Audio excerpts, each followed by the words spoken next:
You're now listening to Cashed In.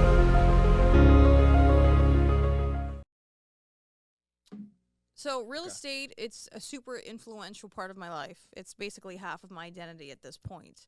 And I think it's important to highlight what it's done for our lives. You know, as in terms of maybe freedoms it's allowed us to obtain or the potential freedoms that we can obtain. So I've been in it since 2012, essentially starting out as an assistant to a broker. And being educated has really been able to help clear my vision on what I eventually want to do with my life. So I'm sure you can relate in that sense as well, even from an investor point. Absolutely. You know, real estate is really it's provided me with, you know, the freedom, you know, of time, right? Now, I do work full time. Okay, so I do that full time. I have a sales job, but what it's been able to do, it's really life changing.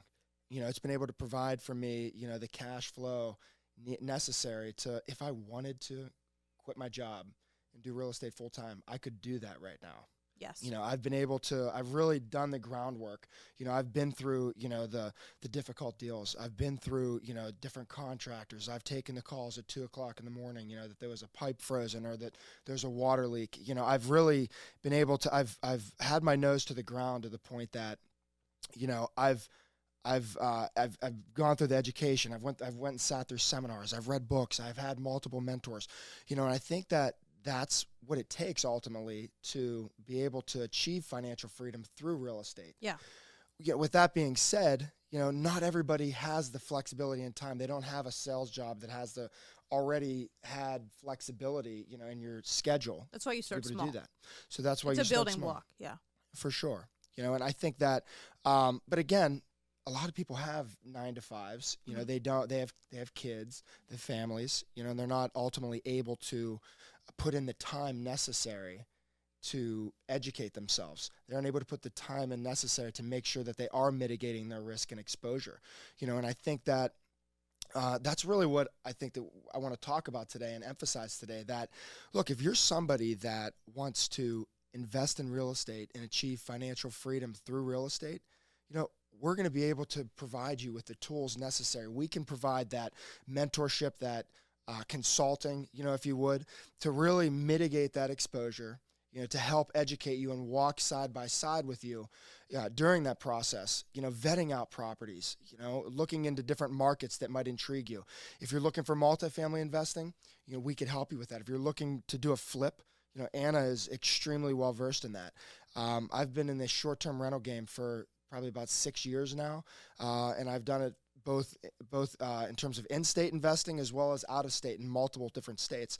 So I think that, you know, being able to have that partner, if you would, you know, that is able to help mitigate that risk, you know, and help identify different things, you know, while you're walking along in that process, I think it would be extremely valuable to individuals. Yeah, absolutely. To have us on your team, if that's what you want to call it, you know, Sure. and being able to provide the consulting in addition to a network that we have. If you need to be connected with someone, you know, a certain loan product or a certain, you know, contractor or a certain type of specialized, you know, plumber to separate gas utilities, we have that team and that infrastructure in play. So you don't have to go searching all around through Google. Is this person good? Is this the contractor's going to take half my money and then I don't have a job done? Like, we vetted out that network, and that's kind of a benefit to working with us and being part of our consulting team. For sure. Absolutely. You know, and I think that at the end of the day, you know, I've talked about, you know, look, real estate is it's my main vehicle, but I think that it's critical that everybody is filling up every single bucket they possibly can. Yeah. You know, if you have a retirement account, fill that bucket up, right? Life insurance, fill that bucket up. You know, passive income in terms of a business, fill it up. Real estate, fill it up. And I think that, you know, the key is as it relates to real estate and consulting, right? It's no different than paying for a CPA. Look, I could go on to TurboTax, maybe not myself, but individuals could go on TurboTax and fill out their tax return, right? Yeah. Pay a couple $100, $100, I don't know what it is, and you could do it yourself. Now, are you going to maximize your return by doing that? No. Probably not, because you aren't well versed. You don't have your nose in the ground every single day doing that, right? Yeah. A lawyer, right?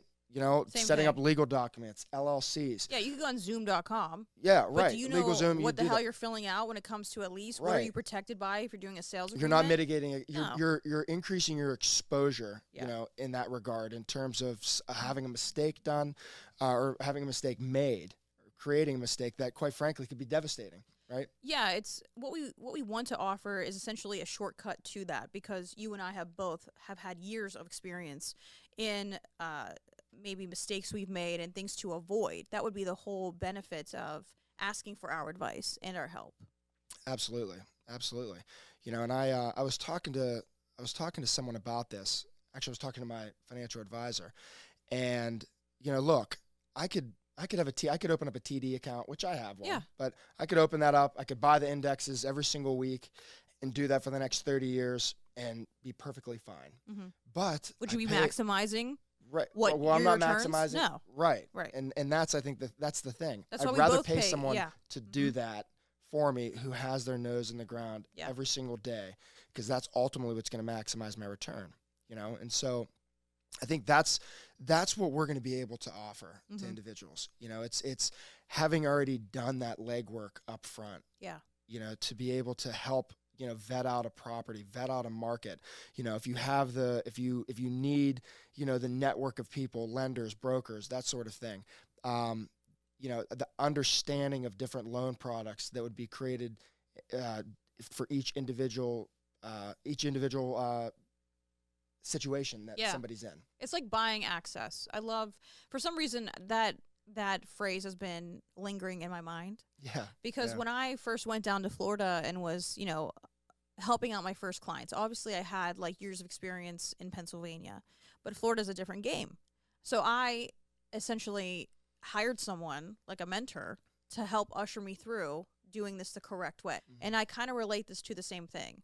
Like, it's okay, Anna. Okay, Mike. Like, is this a good deal? Like, I have a 9 to 5, but I have some money set aside to invest, and I'm excited about, you know, making a passive income.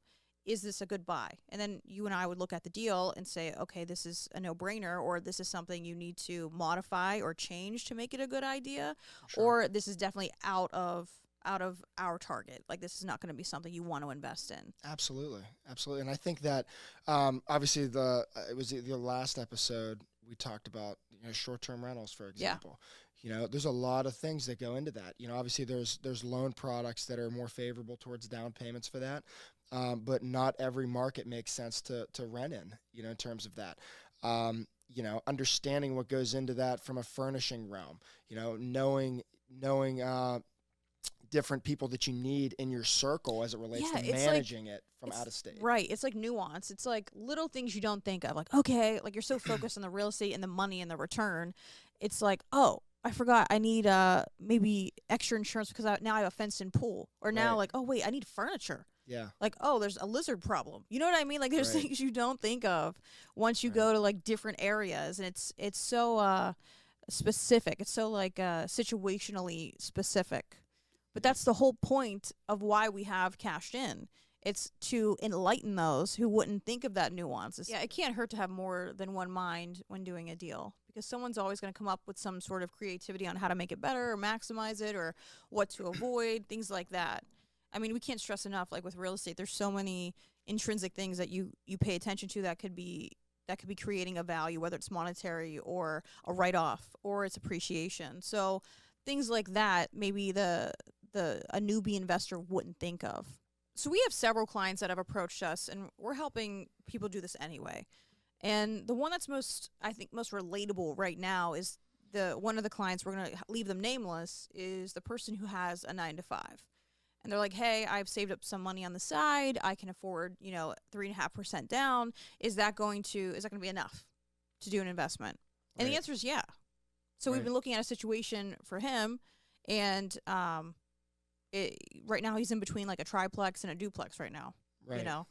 And it's well within his reach of being able to afford 3.5% down. I think he's going to end up cash flowing around, I think, $800 a month, Yeah. with the 3.5% investment, and he self manages. So Right. Yeah, and I think that the 9 to 5 is I'm pretty sure that's probably going to be a really common thing that we're going to Yeah. come across. Most individuals are looking for, additional streams of income. We have another individual, that we've talked with that is a business owner, and really they're well, there's a couple that have sold they tried to maximize the return. They sold their residence, Mhm. and now they're kind of vetting out, whether or not they want to buy another home in this market, or should they, start an investment portfolio, and Right. and look, your primary residence, a lot of people feel that that's their nest egg, Mhm. right? Yeah. So they feel comfortable with buying another single family home with that, Yeah. and putting the equity that they made onto the other home. And then, like I had mentioned weeks ago, some people they won't do anything with it. They'll just wait 30 years till it's paid off. Right. And then they'll have that equity, they'll sell it, downsize, whatever. And, I think that's the key. Okay. If you have a lump sum of money, if you have 50 grand, okay, what can you do with that? It's going to vary based on the market, but now it's okay. Do you want to do a flip with it? If you want to do a flip, that's going to be market driven, right? If you want something that's going to be cash flow heavy, okay, that's going to be market driven depending on what amount of money you're able to put down on that property and your circumstances. If you want a short-term rental, if that's what you want, look, I want a vacation home that I could take my family down to. Okay, well, let's see if, your vacation choice of preference or your destination that you would ideally want to be in, if it makes sense based on your budget. And I think that those are factors that, we've been through. Mhm. We've Yeah, been several through. times. We're capable of looking at a specific individual situation and tailoring a plan around their goals and what they ultimately want. Yeah, it's very custom. Like, we would be able to meet with the person one-on-one. The first consultation is obviously, it's free. We meet with you, we learn your whole situation, what your goal is at the end of the day. Is it like a 3-year goal? Is it a 5-year goal? Are you looking to buy, your next primary residence, but at the same time you want a passive income somewhere else? Can we diversify that way? Is that a possibility for you? And for some people it is. It's like, wow, I didn't even think like I could put X amount of dollars down on my primary and I can take X amount of dollars and put it onto a passive income producing property. So Right. where one's paying off the other, or it's breaking even, and now you're living like essentially for free. It could be something like of that nature. Right. While gaining tax benefits, while gaining appreciation. Like, I wouldn't advise anyone to do anything that wouldn't be data driven or logically driven. For sure. So if it makes sense, then you really should take a deep dive into your situation and say, how am I maximizing what I am trying to do? Right. Are you trying to get away from your 9 to 5? Yeah. That's a goal too. That's the real big question mark, because some people enjoy what they do, and I enjoy what I do, which is why I ultimately still do it. Right. But that's the thing, like if you want to transition away from your 9 to 5 and open up a business, and that business might take you a couple years to ultimately generate the cash flow necessary to be able to provide a living for your family. Well, you could, if you have a lump sum of money, now you can create that passive income relatively quicker to offset that 9 to 5 that you just left until your business is up and running. I think that, and you don't need to have a gigantic rental portfolio to be able to do that, to provide the income means necessary to provide a living for your family and put food on the table. Right. That's, I think, another misconception around it. You don't need a ton of money down to buy. And I think people would be surprised at what that cash flow looks like on a property that you're only putting 3.5% down. Like we had talked about, that individual, they're making $800 on a property that they're coming out of pocket with less than $10,000 on. I know. And it's like, do you want it to sit in the bank where they feel safe and it lose its value because of inflation? Or do you want to stick it into a piece of real estate that actually is gaining appreciation? That's what kind of, I think people can't wrap their heads around. At least that's the most common misconception that I come across. It's like, oh, it's liquid, it's in my bank account. I'm not worried about losing it, but you are losing it because it's worth less. Right. So it's something. I think it's a mindset coaching too. It's kind of like a realization, like what is actually happening when you put your money into a bank. Guess what your bank's doing? You know how you can only go to the bank and take out X amount of dollars at a time? Because your bank takes your money and invests in somewhere else, whether it be in a a different fund or a piece of real estate, a REIT or whatever, the banks aren't stupid. They're taking your money and investing it. So you might as well take your own money and cut out the middleman and make your own, percentage back on your dollars. Right, right. And with real estate, you know where your money is. Your money is in the ground.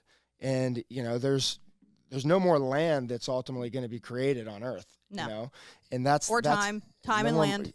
Right. And I think that, if you're, instead of putting it in a bank account, having it in the ground, everybody is always going to need a place to live. Yeah. That's never going to change. And, obviously, depending on the market, there's shortages in homes, especially down in Florida. There's shortages. God. They can't build fast enough to maintain to keep up with the demand. Yeah. And I think that, if you're timing it right, timing is ultimately everything. Yeah. And you're making a decision based on the appropriate analytics and the appropriate data that within that market and within that specific property. Yeah. You're mitigating that risk. Absolutely. Yeah. And I'm not saying, I want to just amend what I said. I don't want people to think I keep $0 in my bank. I still utilize a bank. Yeah. But to have an excess that's not really doing much for you, it could be maximized elsewhere is basically the point I was trying to get across. Right. Right. We're going to be able to educate individuals based on the knowledge that we have achieved over the last decade, quite frankly, for yourself, and enlighten people around the different loopholes that there are, around different tax strategies, with real estate, and again, walking with them from the start line to the finish line. Yeah. Once you close on that property, okay, you're going to be able to, if you need anything, we'll obviously always be there and understand what you're help. taking on. Yeah, right. We're not going to tell. I advise people every day, and I have a reputation to uphold. So I'm not going to advise someone to invest in something for the hell of it. It's like I said, it's going to be data driven and tailored to their situation. It might take a while. It might take a while. It very well might. It's a marathon. It's not a sprint by any means. It's not like you sit with us. We're like, okay, buy this, and it happens. Right. You might lose your bid. You might something might come up and you can't buy anymore. It's just, but at least we're there to give you the guidance on what would be a good deal. Especially in this market, with the pricing the way that it is, a lot of people chase, and if you chase, that's where you're vulnerable and you can make a devastating mistake. Great point. And ultimately, if you chase a property, you bid over the ask price. Well, that list price as is probably the highest list price that property ever had before. Yeah. Right. And so, you have to see what the rents are, and you can't make the numbers make sense just because you want the deal. What are the rental comps? What are the other multifamily comps? How much work is going to ultimately need to go into this property? Once you do the work, are you going to be able to take that equity out, or do you have to ride it out for 10 years in order to be able to access that equity? Yeah. I think those are all factors, that I know that I've been part of, and again, it's timing the market, just like you're timing the stock market. You buy a stock. Okay, well, when do you ultimately sell that stock? Yeah. Is the return good enough for you? Yeah. Is it ultimately what is your end game? What is your strategy? Yeah, and a lot of people are scared to buy property because of the idea of it being a commitment and them being stuck with it. What would you say to someone who thinks that, real estate's too crazy of a commitment for them to enter into? Look, I think I've said this before. Real estate, you could be as involved as you want to be. There's different products that are out there. There's different, say for example, look, I make a really good living with my 9 to 5. I want exposure to this. Okay. I want exposure to real estate.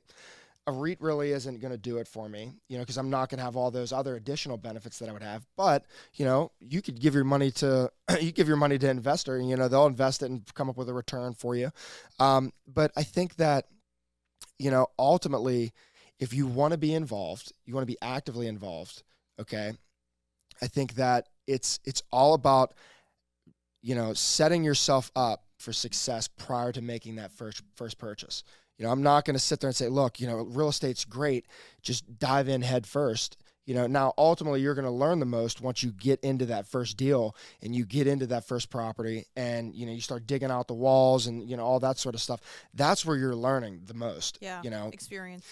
You're going to have that experience by doing that. And I think that, that's going to be that's going to be key for success. Yeah. Making sure that you're educated, that you're talking to people, that you're doing that. Because I do know multiple people that have dove in head first and they've bought the wrong property. Oh yeah. And then they're scared to death. They don't want anything to do with it. They unload it. They were lost blind. money on it. They were blind when they were buying it because there's enough preventative maintenance that you can do to avoid that mistake when you go to sell again.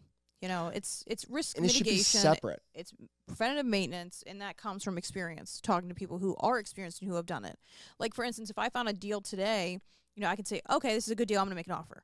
Right. Not sit there and try to, figure out my mindset and digest, oh, my God, if I take on this property, oh, my God. Like, that's how people are. They're terrified. You're they not are. stuck in a piece of property. You can resell it as long as you bought it correctly first. Right. So that's the whole thing. It's kind of like the point I want to drive across. I try to drive with my clients. It's like, well, Anna, do you think we'll be stuck with this house if we buy it? I'm like, no, because you bought it at this price in this market. It's the right. Yeah. Correct. You did the appropriate homework ahead of time Yes. to make that That's that the key. that makes sense. Right. Yeah. And that's ultimately what we're going to be able to offer to individuals is, that doing that homework, quite frankly, for Yeah. them or alongside them. And removing the fear, because that's going to be the biggest obstacle in actually That roadblock, reaching that your mental roadblock. Yeah, reaching your goal. I mean, you being afraid to pull the trigger on something. Okay, we have to remove why it's, people are afraid of things because they're foreign to them. So if you've never Right. bought a house before, you're like, oh my God, like you're going to be terrified to do it because you don't know what to expect. Right. So how do you remove that fear? You become educated. How do you become educated? You ask people who have done it before Right. over and over and over again. Right. You have them hold your hand through it. That's how you remove the fear and you can actually step into where you want to be. Because there's so many people that we talk to that they message us all the time. They're like, oh, I really want to get into real estate. It's been years and they still haven't. It's been 5 years later. know? Why haven't you done it yet? Because I'm terrified. That's the number one reason. Yeah, literally, You know? it's it. And look, I understand, why somebody would feel that way. It is 'cause terrifying. look, When Yeah, you don't know what you're doing. it is because it's a lot of debt, but Yeah. now you have to have that mental shift to, well, look, yeah, I just took out all this debt, but it's good debt. I argue that people ask all the time, aren't you scared about having so much debt? No, because I know that I bought the right property for the right price, and the cash flow, even if there's vacancies, I'm going to be good. Mm-hmm. That's ultimately the thing. If you're in a bad rental market, no one wants to live there. There's no thriving business district.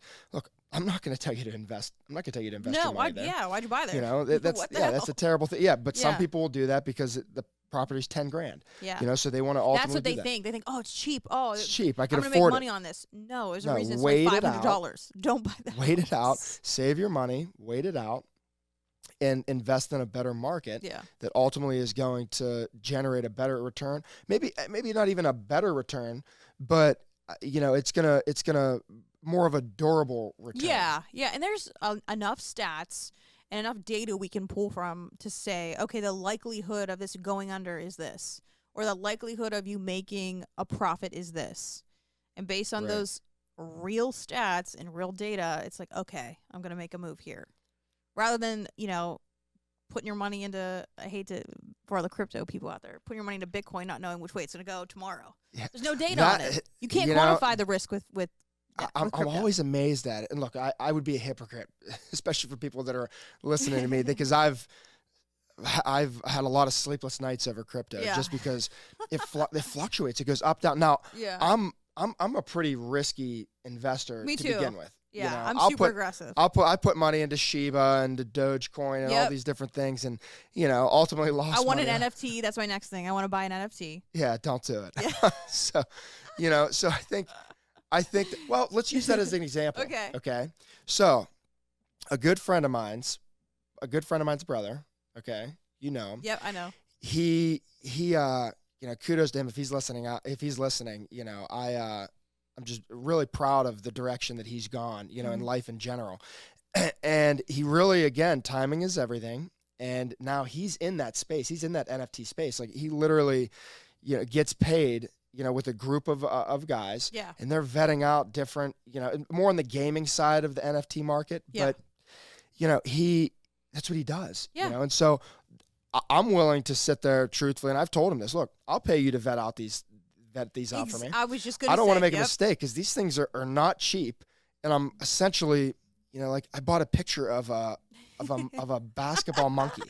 I'm like, I can't get over the fact It's that so funny. I just but spent this much money on a picture that I could save. Now I thing, understand how yeah. it works within the blockchain and Ethereum Totally. and all that, but he was able to, educate me. I spent hours talking to him on the phone, and I have a better understanding of it, which ultimately I felt like mitigated my risk. If I just went on to OpenSea and bought a random NFT on there, it could lose 50% value like this right Yep. overnight.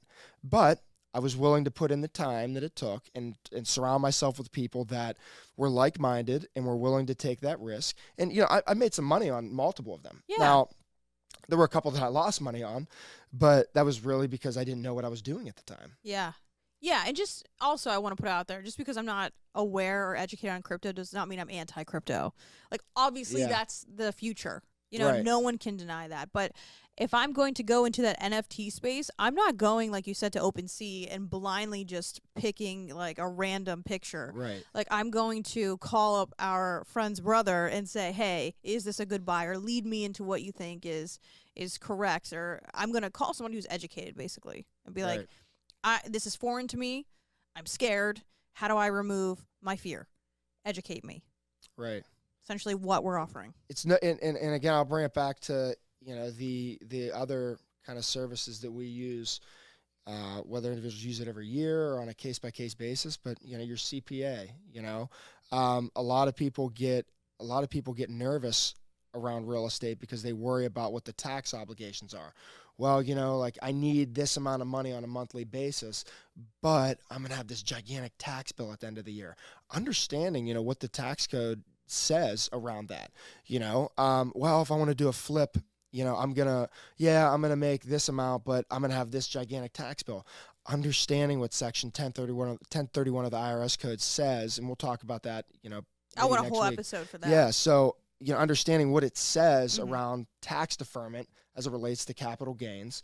And, I could just go on and on and on about, the education part of it and talking to people and making sure that you're surrounding yourself with like-minded individuals that truly do know. Mhm. Because a lot of people act like they know, but they do. And I learn every day. By no means am I going to say I'm an expert. No, I'm definitely a student I learn myself. every single Yeah. day, more and more. Every single deal I do, I learn more, Yeah. and I'll be learning until the day I die, quite Exactly. frankly, as it relates Yeah. to This is definitely not an arrogant episode where we're going to sit here and say we have all of the answers, but we can sit here and say that we know how to find them out, or we can sit here and say that we can relate, the beginning stages. I'm definitely a veteran in how to begin the investing part.